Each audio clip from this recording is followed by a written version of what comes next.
What is up, geeks and gamers? It's your boy Q and QMG. That's what I'm talking about. We got it right this time. It's Into the Q Universe, where we bring you guys everything geeky, gamey, and nerdy. And what another beautiful Sunday where we're here with our beautiful mugs on the Tizuba Facebook just for you guys as entertainment. So QMG, let us know what we're going to be talking about this week. We are going to be talking about some Morpheus. We're going to be talking about some Hawkeye. We're going to be talking about some Doctor Strange 2. We're going to be dropping our thoughts on our full, concise thoughts on the Birds of Prey trailer 2. Well, not full and concise because that might take a long while to do that. But we'll talk about that and, some other things here and there and in between. So, Q, let the folks know how we feel about them as we always ought to do.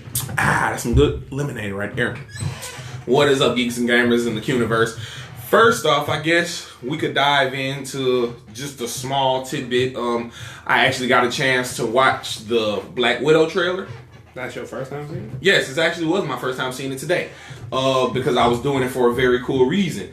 Actually, geeks and gamers, I started our first Into the Qniverse reacts, where we react to various internet videos as far as trailers, video game gameplays, and anything on viral on the internet that y'all request for us to watch that's in the gaming geeky universe. And I actually started off with Black Widow. Black Widow, if you guys go and watch that video, maybe I'll put a link in the video at the top. But I liked the trailer. I thought it was really good. It wasn't the best trailer I ever seen, so I gave it accordingly. But I liked it. I liked the song. I like Scarlett Johansson as Black Widow. It was really cool. I didn't feel any type of ill will towards it. It was pretty decent. Yeah, well, like I said, I've watched it. I watched it since it came out earlier last month. So, it's nothing really for me to talk about. It didn't blow me away. Mm-hmm. It looked alright. Not even really dwelling on it. The trailer I'm dwelling on that really got me up in smoke, that really got me hyped, was the second trailer for Birds of Prey. For those who don't know about Birds of Prey, it's Harlequin spin-off film with other DC heroines such as Black Canary and Huntress and street-level characters like Renee Montoya and a pre-Batgirl Cassandra Cain. It's about them trying to thwart and dodge Black Mask. Who is played by Obi-Wan Kenobi. What up, B? What up, B? What up, Granny? Appreciate y'all for tuning in. Granny, and it's about them dodging Black Mask and Victor's ass. Like as Q said, Black Mask is played by Ewan McGregor, good old Obi-Wan Kenobi, and they're basically, shout out to Ewan McGregor, who's actually, small tidbit, is getting ready to have his own Star Wars show on Disney Plus, the Obi-Wan Kenobi show, named strictly Kenobi. So we'll be looking for that. Yeah. But, and they're dodging him and thwarting them while having a good old time, girl gang action film, very high energy. Appreciate you for tuning in. Thank you, Quetta. Very high energy. Thanks, Trigger. Very high energy, very off the wall, very rated R as well, based off of the trailer. I very much liked it, the way that it was, the trailer. The second trailer for me, I was always excited to see it, but the second trailer for me really hammered it home. I akin it to Deadpool, the first Deadpool movie second trailer, where it was very much it basically perfectly exemplified the tone of that film in that trailer with the music and the what they wanted to sell the movie on. I felt like for the type of movie Birds of Prey is, it did the same thing. It answered a lot of questions about how certain things would go and how, seeing if it was going to do certain things that fans wanted to see. Yeah. So it definitely got me excited. And that on a secondary note, they finally confirmed the release date for that Birds of Prey soundtrack, which looks dope. The first song off the album, the soundtrack, Diamonds with Meg Thee Stallion and Normani, that joke slap. I like it, and the video was very, very unique. We don't get enough of those type of videos anymore. Those high concept movie. I'm not talking about just regular movie music videos. So I'm talking about those high concept movie soundtrack music videos, which completely ties into the movie universe while having a banging track. Not since the height of Will Smith have we gotten such content like that. So I'm not getting jiggy with it though, but here comes the man in black. That jump was fire. That jump was turned. But yeah, Birds of Prey. I'm definitely excited to see the movie. Big Jimbo, appreciate you for tuning in, man. Jimmy. But yeah, I'm definitely excited for the Birds of Prey movie. As far as Margot Robbie as Harlequin, loved her character. Thought she was one of the standout characters in Suicide Squad. Yeah. Obviously, we got a bunch of characters that are known in the comic books, but as far as movie representations, we haven't had any. So to see these characters get played is going to be fresh for a lot of people, fresh for everyone. So I'm definitely ready to see how they work these characters in, and that we've learned that it's not Harley Quinn's movie, it's the Birds of Prey movie. Yes, the problem child, you know who the problem child is. But yeah, so we definitely gonna get a chance to see them have a shine. It's not gonna be strictly everybody secondary to Margot Robbie. So that's a good news. That's some good news. As far as them going forward in the DC space with this movie, I just want to see where they go. We haven't really discussed it, but I'm a huge fan of Jared Leto's Joker. As from what we've got, I felt like this from where we go from Heath Ledger, I felt like it was a proper expansion of the Joker to come with this Jared Leto style Joker. I was a fan of him. So to see that he kind of got blacklisted from his role, and hopefully this, if Birds of Prey does well, we get to see him come back in more prominent roles as the Joker. Well, he's not in Birds of Prey. I know his deleted scenes from Suicide Squad. No, it's not even that. It's just a stunt double. Oh, really? Yeah, for the one breakup scene where they exemplify when Harley and Joker breaks up. It's him in spirit, but it's not actually. And with the success of Joaquin Phoenix's Joker, it makes it really hard for Jared Leto to make his way back into the DCEU. So yes. Cross our fingers. Hopefully something pans out for all my Jared Leto Joker lovers. Yeah, let's give good old J-Lo a round of applause. And not Jennifer Lopez. Big Charles, what's up? Big Charles, appreciate you tuning in, man. But speaking of Jared Leto, good old Jared Leto, where he might have fallen off at DC, he's definitely landed his feet back at Marvel, at least in the Sony Marvelverse, because late last week, on Friday to be exact, the first leaked image of Morpheus' trailer, which has been confirmed by Tyrese, who's in the movie, drops tomorrow. The first leaked footage of Jared Leto as Morpheus is dropped, and he definitely looks dope. He definitely looks the part of Morpheus. They definitely didn't skip out on that department. If anybody could look like Morpheus, I believe it's Jared Leto. But though, just from the prosthetics and the way he looks, makeup and costume design wise, is Morpheus his own movie completely? Yes, it is. So is Morpheus going to be kind of like an anti-hero? Well, we'll get into all of that. And, not too much has been spoken about Morbius, except for maybe the rumored villainous, which is Shriek, and that's who they say that will be the primary antagonist in Morbius. Are we talking about Shriek, the female symbiote? I don't know if they'll be add that aspect to her character, but I believe that it'll be because she is associated with both Venom and Morbius, so it'll be that variation of that. Yeah. So that'll be interesting to see as well. But it's just going off of that one picture makes me go, yeah, all right, yeah, this has the potential to be dope. Honestly, I had forgotten completely that Morbius was supposed to be coming out this year. I was under the assumption that it was coming out in 2021. I was going to say, Morbius didn't have any press, no talking about it or anything. There was no reason for you to think that it was coming out in 2020. Yeah, all I knew was that it was going after Venom's and Into the Spider-Verse's success that the movie was 100% happening. But I had no idea that it was already deep into production. So yeah, so we'll see. It's definitely not a high budget movie, so even if it'll have to really fail to not make to not make its budget back. But I'm very interested in it. It has a lot of high quality writers. It's not just doesn't look at least like a slapdash attempt to make a Morbius film.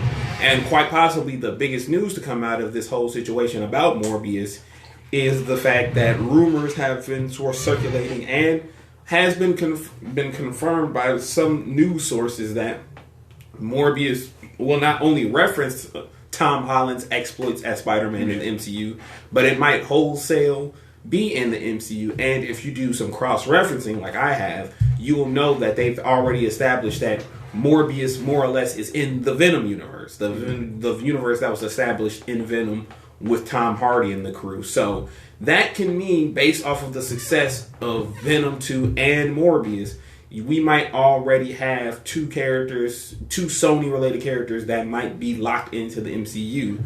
And considering I doubt wholeheartedly that they'll allow another situation where Spider-Man leaves the MCU to happen, I think that this might, they might start easing these characters in and for Kevin Feige's own use in the MCU moving forward. But of course, that's wishful thinking because who knows? And I'll get into why I call that wishful thinking later on. But Q, what is your response to all of this? The first thing that comes to mind, the first thing I'm thinking of when you have a solo supposed villain movie, the first thing you think of... Well, it's not villain, because they have not said... That's what I'm getting to. So, when you hear... Because Morbius is a villain. In the Spider-Man universe, he's a villain. Now, I'm pretty sure they didn't have story arcs where he was anti, but for the most part, he's a villain. So, when you have a predominantly villainous character have their solo movie, the first thing I think of is he now an anti-hero? Yeah. Is he now an anti-hero? And if he is an anti-hero, are they trying to use him to take the place of the only other anti-hero we've seen in the MCU, which is Loki?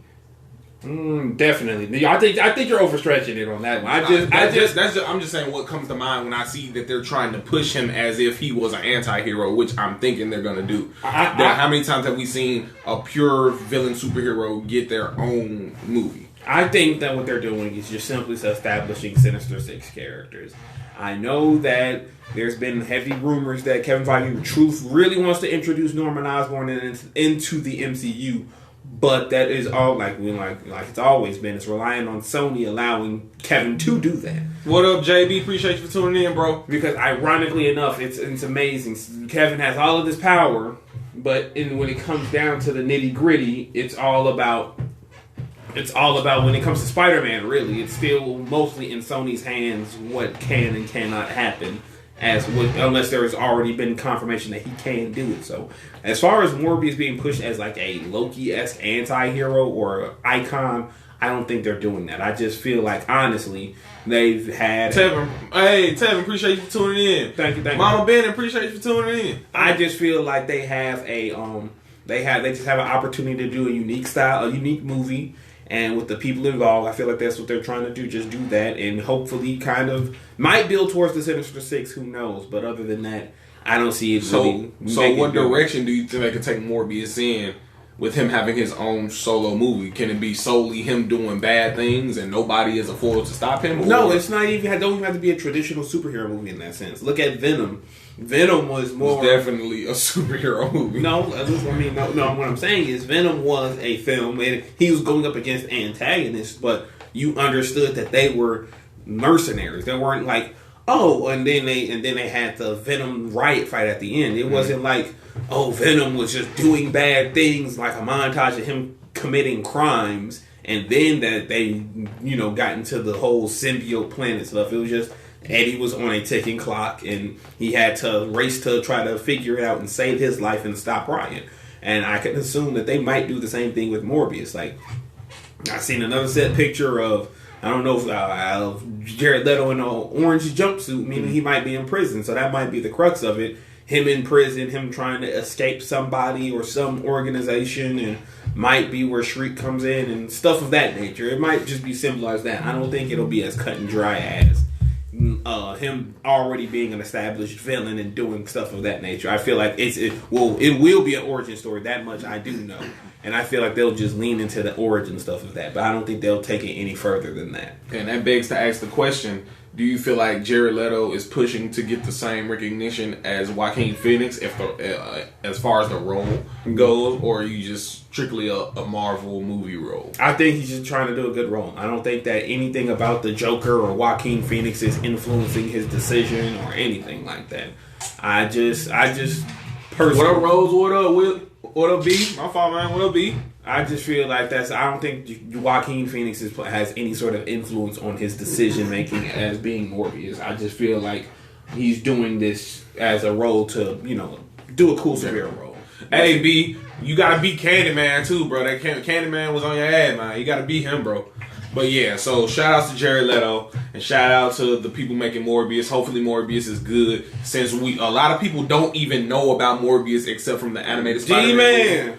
Like a light. Hey. So a lot of people don't even know about Morpheus except from the animated Spider-Man show. Which is a lot of people, though. Yeah, but a lot of people from our generation. It's a lot of people under that generation that don't know anything about Morpheus. So there are going to be a lot of people that's introduced to Morpheus for the first time. So hopefully their first introduction to Morpheus will be a good one. So as long as the budget is not too high and they can afford and they don't have to shoot for anything over $500 million, that movie will do all right. And if the movie is actually a good movie too, that'll only make the situation better. Definitely.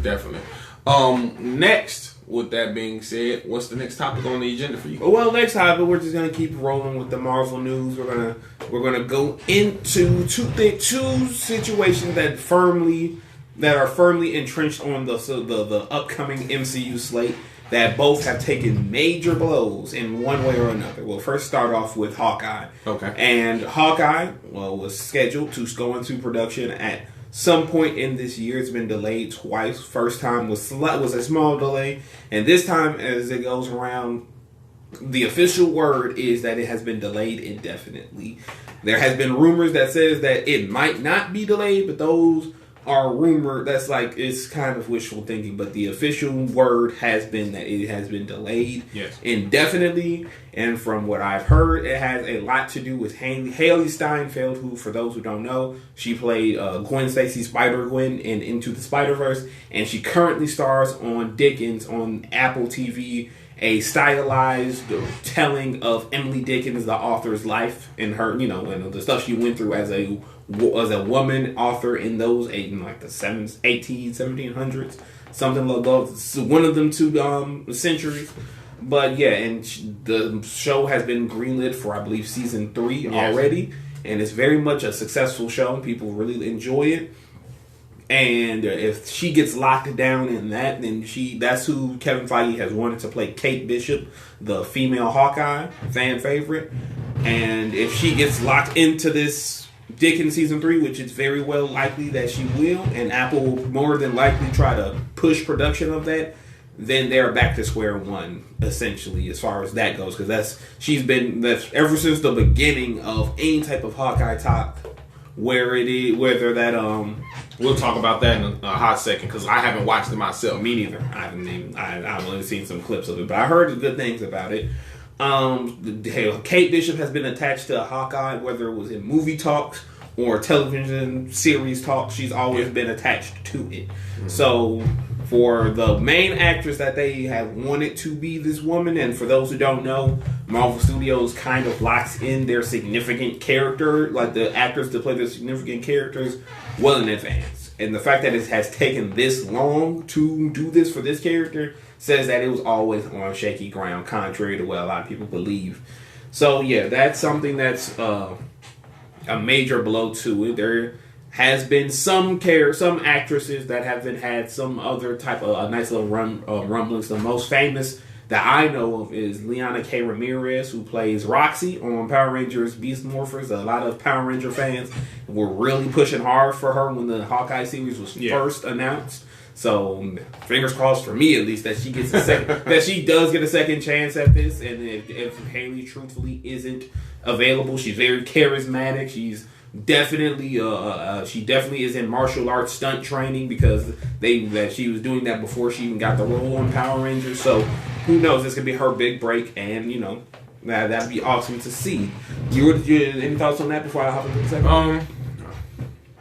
I was never really hype about anything Hawkeye. Me neither. Except if they were to do in between Avengers Endgame and Infinity War had a Ronin movie. Which they weren't. I know. That's wishful thinking. But a Ronin movie, and once they didn't do a Ronin movie and they just X'd everything out, I'm not really hype about seeing Hawkeye's future. He's not really the coolest guy on the team, hypest guy on the team. He is not. I wasn't really hype about that. So there's not really much I can say about it. But like I said, the wishful thinking for me was to see a Ronin epilogue in between Endgame and Infinity War about his fighting the Yakuza. That would have been turned. That would have been amazing. But, that's how that go. But I just didn't want to see Hawkeye anything. Period. Jeremy Renner, he's a good actor. No, nothing about Hawkeye. It's just I'm tired of them pushing this mediocre white dude superhero on me when he hasn't done anything of substance, and I don't know nor care to see anything about Kate Bishop enough to go, well, Kate can take his spot. So they could have just put that in the bin. I would much rather them use this type of opportunity to insert Agents of S.H.I.E.L.D. or Cloak and Dagger or Runaways. One of those, any of those three shows that's been doing a lot of cool legwork for the MCU on the television side. And I would much rather they put, give them their credit for the cool stuff they did rather than Hawkeye. Well, that goes back to what I was saying. I felt like his role was only generic because of the simple fact they needed that generic character in the MCU. But with the whole Ronin thing, that could have been a good way to add more character development in the middle between that. If you remember the movie, that was a lot of character development that he went throughout that. No, it really wasn't. How? It was just, my family got snapped away, so I'm just going to go murder people. That's definitely a dive into the human psyche. That is lame as fudge. How? Because, one... So this is cool. I'm a billionaire, and my mom and dad got killed, so I become a Batman who serves vigilante justice because my parents died. You absolutely know there's more to that than what you just said. But how when he became Batman? Solely because his parents were gunned down. But there's a lot more to it than exactly. That. So and there is nothing more. How to do we know that they didn't do anything? He literally said what his motivation was in the scene, but we don't know what happened in his mental state from them 5-year gap. We know exactly. We know exactly what it was when they spelled it out. When Rhodey said Barton, you mean when he was enlisted all of the spots he hit in those 5 You guys let me know in the comments if y'all would love to see a Ronin movie. We're just gonna let me know what if y'all don't want to see Ronin or any Hawkeye anything. Let us know because I would love to see a Ronin movie. That's fine. So what's the next subtopic on Marvel? The next one is, of course, the news that Scott Derrickson has dropped out, has left, split, chunked the deuces, left Doctor Strange 2 in the Multiverse of Madness as its director, citing creative differences between him and Marvel Studios. Now, this is very disheartening and very bogus. So you feel like Scott Derrickson is going to be missed? Let me finish. I'm going to get there. I'm going to get to all of your answers. I'm going to give you everything you ever wanted. No, you can't give me everything I ever wanted. Anyways, Scott Derrickson leaving this film. For those who don't know Scott Derrickson and his filmography before joining the MCU, he did direct the first Doctor Strange movie. But beforehand, he was a horror movie director with his most prominent horror movie being Sinister, the movie Sinister. Okay. Got good reviews. And some other horror movies around that line. But he specialized in horror. And you can see parts of it, at least in the horror aesthetic with Doctor Strange 1 when they were doing some of the effects, and specifically Dormammu and the Dark Dimension at the end of the film. But his main goal, what he wanted to accomplish with Doctor Strange 2, and this was something he spoke about at length as Doctor Strange 1 was finished and out in theaters, was that he wanted to get horror in the second film. And when he was confirmed to be the director at SDCC, San Diego Comic-Con, last year when they were going through the slates for the MCU going into Phase 4, he was adamant and he was like, this is going to be a horror movie. And should have saw the signs then, because as it's been pointed out, Kevin Feige kind of immediately jumped in after that and kind of shot down any making it a R-rated film and stuff of that nature. And then last month, earlier this month, I'm sorry, I apologize, Kevin Feige spoke about how it wasn't going to be a horror movie. It was going to be a Marvel's movie with horror elements. Much like how Captain America Civil War was a superhero movie with Godfather elements. Or how Ant-Man rather, was a heist film and stuff of that nature. And I'm using air quotes for a reason, because if you've seen those movies, you'll know that there was little to any sort of semblance to any of those genres I just named. Mm-hmm. Yeah. Because as much as people love the MCU, as much as I get down with certain MCU films, it cannot be denied that they have not pushed for creatively different films. The last true creatively different film that the MCU has produced has been Captain America: The Winter Soldier. I can't even say Black Panther because we are gonna get Thor: Love and Thunder, which is gonna be a rom-com MCU film. That is no. You think it's gonna just fall in line to everything that it's going to be a comedy above all else, which is rom-com. No, it's not gonna be a rom-com. It's gonna be two Thors, a female Thor and a male Thor, love entwined. I feel like that's a rom-com. That is literally not. They're literally not going to do it like that because no comic book fan is going to watch a Thor rom-com. I would be surprised if they want to watch anything with Chris Hemsworth in it. Thor, like I said, comic book Thor fans, whether it's nobody's going to watch a pure rom-com. They're just using. This is the point I'm getting at. That before I'm not going to go into a tangent because what you just said perfectly exemplifies what I'm going to say. Marvel uses these descriptors to pique interest at the beginning. And then they say nothing else about it because they're too busy in production, and they have people that cover their movies that will never speak ill about it or never express any type of worrying things because in their minds they think Marvel does no wrong. Kevin Feige does no wrong. And that is a falsehood. That is a misnomer. Every MCU film from Phase 2 up, with the exception of Captain America: The Winter Soldier and probably Black Panther, has been a comedy or have large comedic elements. Even Infinity War. That's the MCU's tone, though. Listen, let me finish.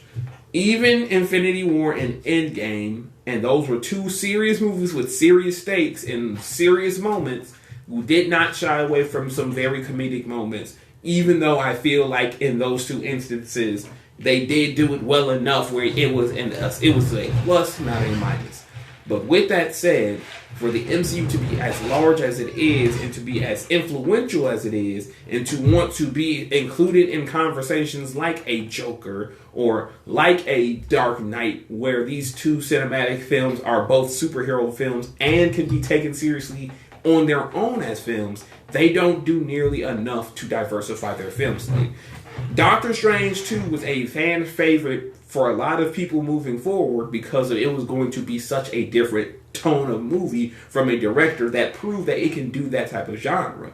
For what to go down where not only did the director leave, but it was confirmed that production wasn't even going to be delayed. They were just going to keep chugging, which means that Kevin Feige really couldn't care less who's directing Doctor Strange 2 because his particular vision, not the director's vision, but his vision, the creative officer's vision, was so cast in iron.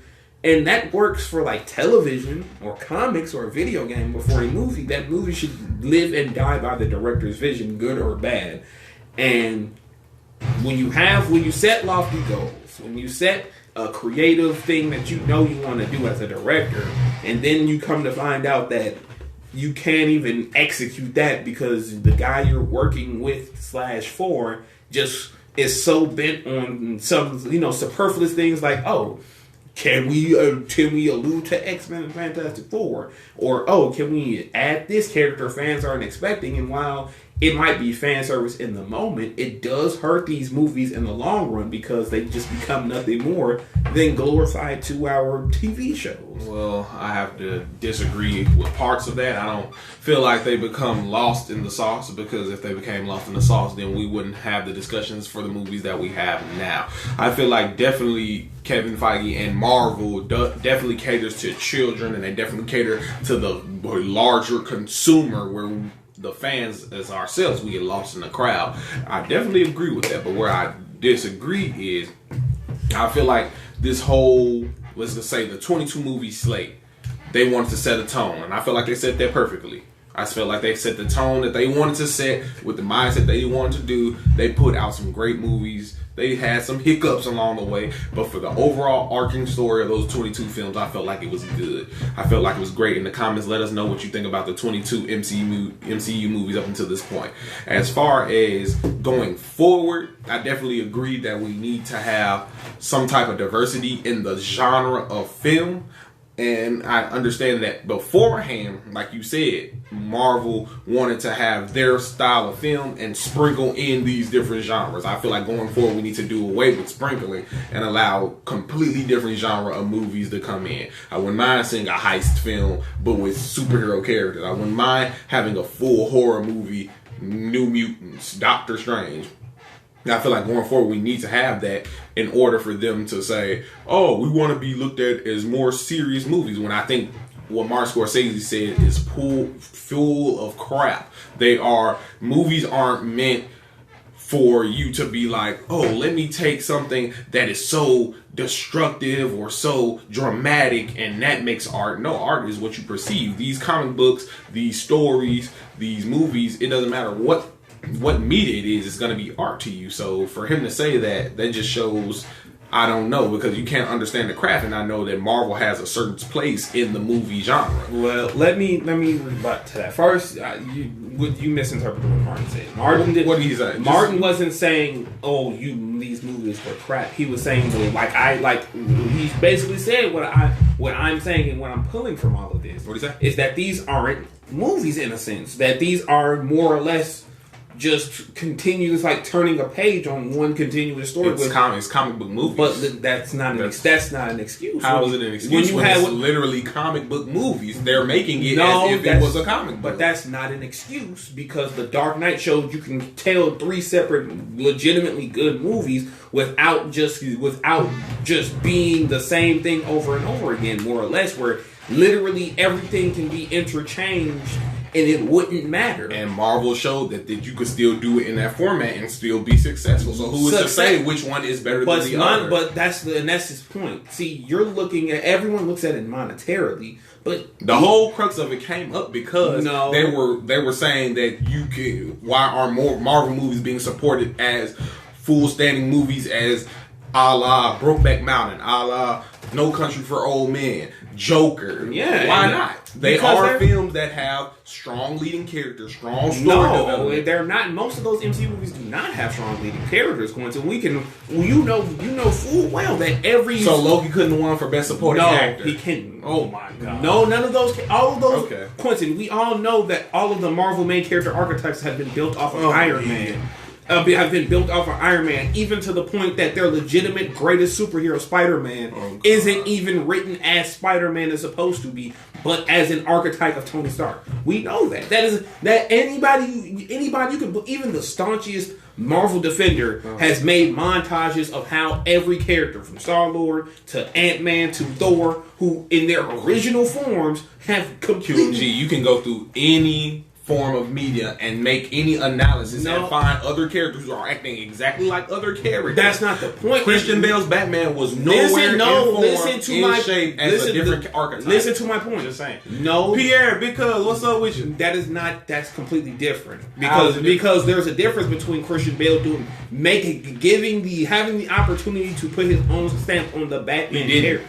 Yes, he did. He absolutely did in his own way. His Batman is different than Michael Keaton's, Val Kilmer's. How many times have we ever seen in any instance that people, when they look back to the Batman Begins trilogy, all three, not even three, because everybody always goes to one movie, The Dark Knight. And people never talk about Christian Bale. They absolutely do. They never talk about Christian Bale. Every time we ever speak of anything Batman trilogy from the Chris Nolan is Heath Ledger. That is a false. That is a falsehood. That is a falsehood. When do people talk about Tom Hardy's Bane? No, people do talk about Tom Hardy's Bane. Just because a lot of people, just because something is extremely popular doesn't mean no one is talking about anything else. You got in the chat. Let me know how y'all feel about the Arkham trilogy, Batman Begins trilogy. Let me know. How many of your friends talk about Christian Bale at all, and when we bring up Batman? That is not. That is not the point at all. Y'all points are appreciated, but it doesn't. But it doesn't have anything to do with this. What I was saying was. Well, no, I get what you're saying. You're trying to insinuate that Heath Ledger's Joker is the main thing to talk about the Dark Knight trilogy, and that's not the truth. Because a lot of people love Tom Hardy's Bane. A lot of people love. It was horrible. No, it wasn't horrible at all. Okay. Just because you can make a joke out of something doesn't mean it's horrible. His Bane wasn't even good. How wasn't it? No, let me be frank. In certain mediums, Bane has always been a bland character. Now, they have had major mediums where Bane was an amazing character. Don't get me wrong. Bane is 99% of the time portrayed as competent. No, I'm talking about in animated series. In a lot of animated series, he haven't been. And yes, you That's why I said other media. No, yet in all of the only media that Bane has been portrayed as an idiot in is the worst Batman movie that no one talks about. Animated series. No, in the animated series, he wasn't. That tells was he a tactician like he is in the comic absolutely was. That tells me you don't. We'll go back and rewatch. I don't. You have to go back and rewatch. We'll go back. Because I'm 100% positive in the '90s animated series, Bane was no tactician. Okay, then go back and be wrong, and then you can come back and tell me, "Oh, Bane was a tactician."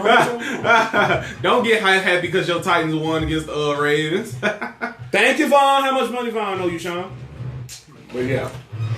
So with that being said, it's like I said, Martin Scorsese was right. He actually I believe, and to extenuate how right he is, he wasn't just talking about Marvel. That's just the cherry picking stuff that people wanted to bring up. He was talking about all superhero movies, which I disagree with wholly. Which is a fair statement to make because both Marvel and DC. I bet you Vaughn. I knew Vaughn was gonna call that. I knew he was, but it's my main point is this. Even to just go back to the original point I was making with Doctor Strange, because we figured it off. Though it's frustrating to see because Marvel is Marvel still playing with house money because they still are the biggest game in town, but they can't possibly do this with the X-Men and Fantastic Four. They can't possibly do that. I know beyond a shadow of a doubt. At least as I'm gonna look at it. At least as far as the X-Men goes, there is a larger than people realize fan base of the Fox movies. It's very much larger than people take credit for. There's a lot of X-Men fans who just won't go for BS anymore from Marvel because they know that the X-Men should be taking in a serious direction. And if Kevin Feige does what he's been doing like with the past 10 years of films with the X-Men, people aren't going to give him the wide berth that they gave him with Spider-Man or with these lower tier movies. And that for the simple sake of not causing a huge crash of the film industry, he needs to start taking these risks because Marvel won't fail if they take them. I definitely agree. Marvel will not fail if they do these risks. That's the craziest thing about all of this. Marvel could do a rated R goddamn Captain America movie. And it would make a lot of money, and people would be ingrained in their psyches to love it. It's not something that is. Black Widow could have been rated R. Black Widow absolutely should have been rated R. It should have come out years ago, and Marvel wouldn't have seen a loss from it. So their insistence on still being safe to the detriment of their product is baffling to me, and it definitely is disheartening to me to see that it won't even be delayed. It won't even be stopped like the song goes. And one monkey doesn't stop a show, but I feel like one monkey doesn't stop a show. But I feel like it should have in this instance because if you have a director with a very awesome and specific vision, yes. I feel like that should have been respected, especially a director who was all in on Doctor Strange, even at a time where a lot of people weren't. Yeah. So that's it. That's over. That's done. So do you have before we shut it on down? You got a couple things we need to talk about. Any more points before we get the last little tidbits? Let me do some quick fire. Say less. So we're going quick fire. Ring my bell. Ring my bell. Did you just do every octave yourself? Of course. Anywho, so this week, Pokemon has announced their expansiones pack for Pokemon Sword and Shield. That's the first Pokemon expansion ever, ain't it? It'll then, out of Game Freak's own mouth, this will be taking the place of the third games that Pokemon would normally do. Like the one that combines the Sword and Shield together. Yes, so it's replacing Emerald or Platinum and things of that nature. So now it is an expansion pass is going to be entirely new areas that will bring in new Pokemon and the older Pokemon that people were asking for reasonably and respectfully to these developers who spend months and So years. every Pokemon is going to be in the game now? I do not know if every Pokemon is going to be in the game, but I do, from going off of what the trailer was talking about, almost all of the legendaries, the good ones, the ones everyone loves, your Mewtwo. The legendary birds. Yeah, the legendary birds, Galarian versions that look fire. Mewtwo, Lugia, Zekrom, Reshiram. So let's back up, because I was under the impression that the legendary birds were the only one of, well, obviously they're not the only one of their kind, but, because everybody can get them, but like the Galar region versions and stuff, I thought... Sweet. Well, one of these. Sisto, what's up, my boy? One of these episodes, I'm gonna blow your mind with a Pokemon theory I saw that is very cool. But we'll have to save that for a later date. But what I want to talk about and bring to your attention and ask your opinion on is that you have some people saying that how dare Game Freak hide Pokemon behind a paywall. Oh, here we go. How dare Game Freak say, hey, Game Freak, don't you know we want all Pokemon available on my one specific version? Asking us to pay $30 for an expansion pass. What's next? You're going to release 2 versions of Pokemon with version exclusive Pokemon that you have to trade with your friends? What? What's next? Are you going to release a third $60 game that I have to purchase just to get brand new legendaries for that generation? But this goes back to what we were saying when we initially learned about Pokemon Sword and Shield not having all the Pokemon. Remember we were saying that I felt like they should have. So somebody who felt like I should, like I did, will probably have a problem with now a couple of weeks later after the game has been okay. out. So you didn't catch my sarcasm. Exactly. Pokemon has been doing this since 1998. There has literally been no Pokemon game where in some way or fashion there was a paywall behind it. You literally could never buy one Pokemon game and expect to get all of the Pokemon in that specific game. Let's back up, because when we brought up the question about the Pokemon originally, you were saying that it was time constraints and reasons why they couldn't bring out these Pokemon, but now a couple weeks later they bring all of them out. Because it was time constraints, and at the time of the initial development, they couldn't risk delaying the game to put all of these Pokemon in from the jump street. So they took the extra time to polish it and make you pay for it.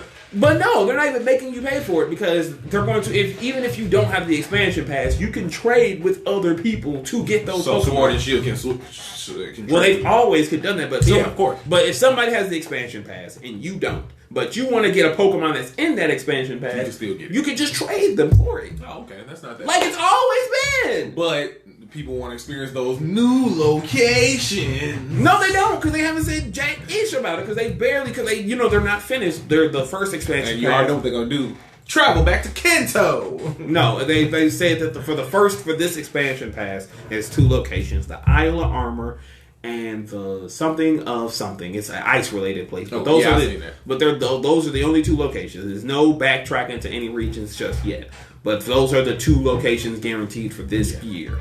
And it's like, do you feel like this is the end all be all Pokemon? No, they're going to keep going. They're going as long as they keep making billions of dollars, why not? They're going to keep going. But I'm just talking about these stupid, moronic, idiot Pokemon, grown because that's what it is. It's these grown Pokemon influencers who get in these little kids' ears and make them say stupid stuff, and they just continue proving my point that of all fandoms, I'm tired of these microtransactions. While they're using their mom's credit card to buy extra stuff. Shout out to all my people using their mama credit card. No. Anyways, it's straight like that. All of this, every time I see Pokemon Discourse, it just reminds me of the fact that when there was a legitimate pedophile, a prominent Pokemon YouTuber who's a pedophile. Whoa, we're getting deep now. Whoa. Yeah, I'm going to go there. Whoa. When there was a prominent Pokemon pedophile in their community, that I saw only maybe about 4 or 5 prominent Pokemon YouTubers speak out and try to get him up out of here. which he was right. He just earlier this month he was back on Twitch with over 20,000 subscribers. So just to show you how people some flake out on important stuff. But when people want to bring back the national decks, I can't tell you how many days that trended days in a row. I can't tell you how many times I read an article talking about how a Pokemon fan done harassed a Pokemon developer or something like that. So that just speaks to me where these folks' priorities be and why I personally, and we didn't do it, but I'm just letting y'all know for 2019, the worst fandom in all of 2019 was the Pokemon community, just for being stupid idiots. Even worse than the Smash community. Smash community has been on their P's and Q's for the left since. Good job, Smash community. We want to give y'all a round of applause. Y'all came a long way. Good job, Smash community. The Pokemon community far and away was the absolute dog-ish of forget that. The absolute dog shit of fandoms in 2019. Absolute garbage. Absolute trash. And I knew that idiots were gonna. As soon as I saw folks like look at Pokemon behind the paywall, you moron! They've been doing that since '98. They literally been doing that. Ruby, not Sapphire, Diamond. All those. There were literally Pokemon games where it took 5 games just to be able to catch them all. The premise of Pokemon is a paywall because they sell 2 games in one. You either gotta choose, and most of the time, what do people do? Get both. Like, come on, man. They're like, they're just stupid. They're just stupid. Like, you know what you're getting with Pokemon. You gotta take it. I just want to go back to the line. They have Cat O in Pokemon Gold. The next topic. What's the next one? The next. I'm sorry. We're gonna give a round of applause to me for talking bad about the Pokemon. The next topic in lighter news. Resident Evil 3, they've been the series director. They put out more information about RE3 remake that sounds incredibly dope. No, they took away the alternate ending. That's incredibly dope. You like that? Yes, because all of the RE games have been moving away from that. RE3 was the last RE game to have any sort of alternate endings. Now it's because we know what's canon. Like there is like everyone knows everything after 4 or 5 and so on. Like because the canonical ending of RE3 is Jim on the helicopter leaving before spoilers. I'm not going to spoil it, even though it's an old game. But who knows what they'll change? But yeah, no alternate endings. There's just which means the game's going to be longer because RE3 was notoriously shorter than RE2 respectively. So that means the game's going to be longer. You will be able to play as the secondary character like you did in RE3. Sweet Jesus Christ. Nemesis is going to be an upgraded version of Mr. X Tyrant in Resident Evil 3. Obviously. Which means that it is two, as we both played. Mr. X sucks. Yeah, just want to shout out F Mr. X. He's a bastard. I don't like playing against him. He's a son of a bitch. I hate Mr. X so much. Like, and Nemesis was already stupid, scary, and stupid OP. But to know he's going to have that advanced version of Mr. X's AI, where he's hawking you down. Hey, shout out to the people who made Resident Evil 2. Because Capcom, y'all did it. Really appreciate you for tuning in. And fun fact about RE2 and Devil May Cry 5 and Final Fantasy VII Remake.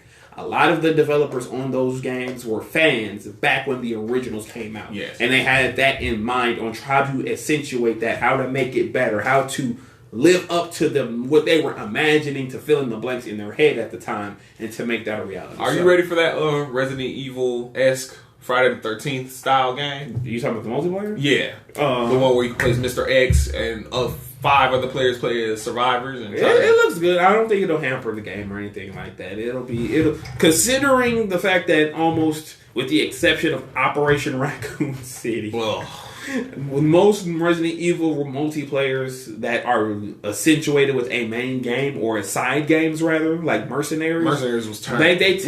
How much hours we put into Mercenaries? We was on that junk. Yeah, they tend to be good. So I feel like since this was a separate developer, that's always a two-faced coin flip on if it'll be good or not. Well, but I'm looking forward to it. So. Yeah, definitely. Well, my topic. we got leaked set photos on The Batman with presumably seeming like Colin Farrell and some of Gotham. Yeah, because that's a good thing. I was gonna say that for next week, the Batman stuff. Well, we're just gonna we'll quick fire it. it. Yeah. Colin Farrell confirmed by the director Matt Reeves as the Penguin, Obviously. but not just any Penguin. You loved him in Gotham. Now we get the new canonical Penguin that's probably going to pop up everywhere. Stupid, sexy Penguin. Even though, as Brittany, if you're still tuning in, we only mess with Danny DeVito. Danny. Sorry, definitive joke. There's Penguin. There's too many villain efforts out there who just want to get down. With I know. That's why they call him Sexy Penguin. So that's Danny DeVito boy. No, Danny DeVito. He's been retired. He's been. Dang. What? And folks think hard on Danny. No, it's not my fault. He's not sexy like Colin Farrell. It's folks. You had to like Danny DeVito. You had to like Danny DeVito did things. He didn't do anything. It's just Danny DeVito. I mess with you, bro. But yeah, there's the leaked set photos which show Gotham and is looking like a 90s-esque Gotham because it's set in the 90s because it's the early years of Batman. 20 years, like Ben said, 20 years on Gotham. Yeah. So how many good men are still here? Which I want to bring that up for just a quick second. Mm-hmm. He said 20 years in Gotham. How many good men are left? Renee Montoya, Birds of Prey. She's a good woman who's still in Gotham. That's because she wants to take down Black Mass. So while all the good men are gone, the one woman is still there fighting for good, which is I think is cool. That's a nice little reference. So we got some leaked set photos, and what's gonna push me over the edge for being hype about this movie is really seeing Robert Pattinson's full outfit Batsuit. Until I see that, I'm really still on the edge. Like, I don't know.